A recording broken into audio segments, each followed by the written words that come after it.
Disclaimer: ang sumusunod na kwento ay naglalaman ng mga kathang-isip lamang na elemento at nilayon para sa mga layunin ng entertainment lamang. Anumang pagkakahawig sa mga aktwal na tao, buhay o patay, o totoong pangyayari ay nagkataon lamang.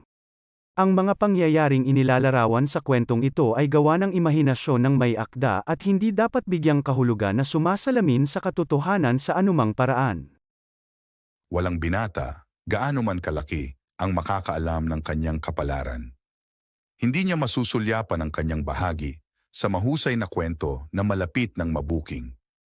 Tulad ng iba, dapat siyang mabuhay at matuto.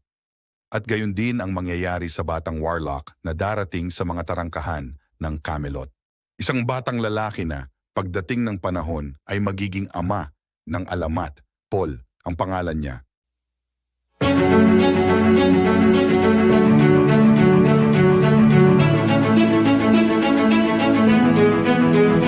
Pagdating ni Paul sa labas ng palasyo, ay nasaksihan niyang may binibitay dahil gumagamit ng enchantment at magic. Ang alinsunod na batas ng Camelot na ang mga ganitong gawain ay ipinagbabawal sa parusang kamatayan. Ang isang hari nagsalita na pinagmamalaki niya ang kanyang sarili sa pagiging patas at makatarungan. Ngunit, para sa krimen ng sorcery, mayroon lamang isang pangungusap na maaari niyang ipasa. Ang parusang kamatayan para sa mga gumagamit ng enchantment at magic. May biglang matandang babae na naggambala sa talampati ng king at sinabihan siya ng iisa lang ang kasamaan sa lupaing ito at hindi ito magic. Ikaw ito kasama ang iyong puot at kamangmangan. Kinuha mo ang aking anak at ipinapangako ko sa iyo bago matapos ang mga pagdiriwang na ito, sasaluhin mo ang aking mga luha. Mata sa mata, ngipin sa ngipin, anak sa anak. At ang matandang babae ay biglang naglaho. Nagpatuloy na sa paglalakad si Paul. Nagtanong-tanong sa lahat na makasalubong niya. Hinahanap niya si Rowell, ang matandang court physician. Hanap na niya ang bahay ni Rowell. Kumatok siya pero walang tao. Pumasok siya loob ng bahay ni Rowell dahil lang bukas ang pinto.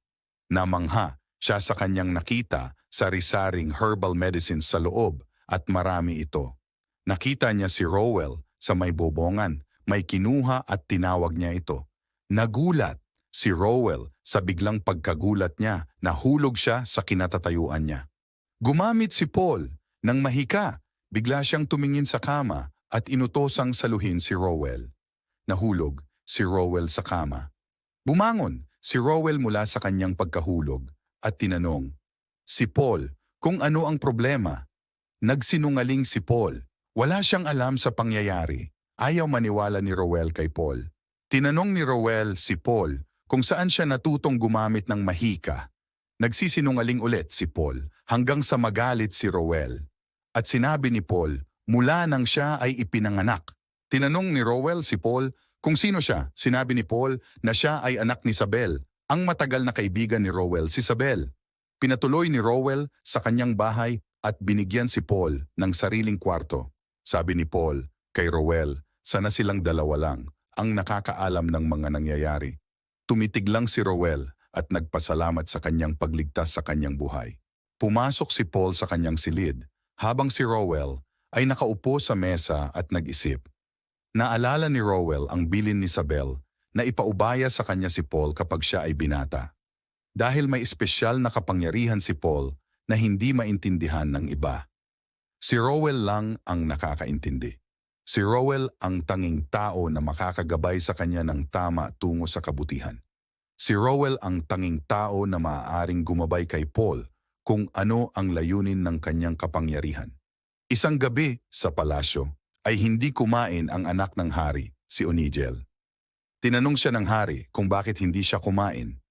Sabi ni Onigel na iniisip pa rin ang matandang babae na nagmumura sa kanyang ama.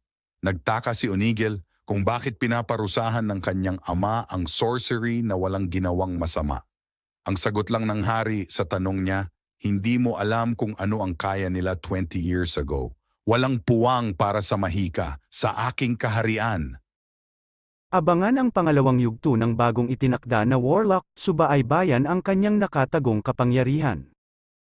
Salamat sa pagpapahintulot sa amin na akitin ang iyong imahinasyon, pakiligin ang iyong mga pandama, at dalhin ka sa mga mundong parehong hindi ka panipaniwala at nakakatakot.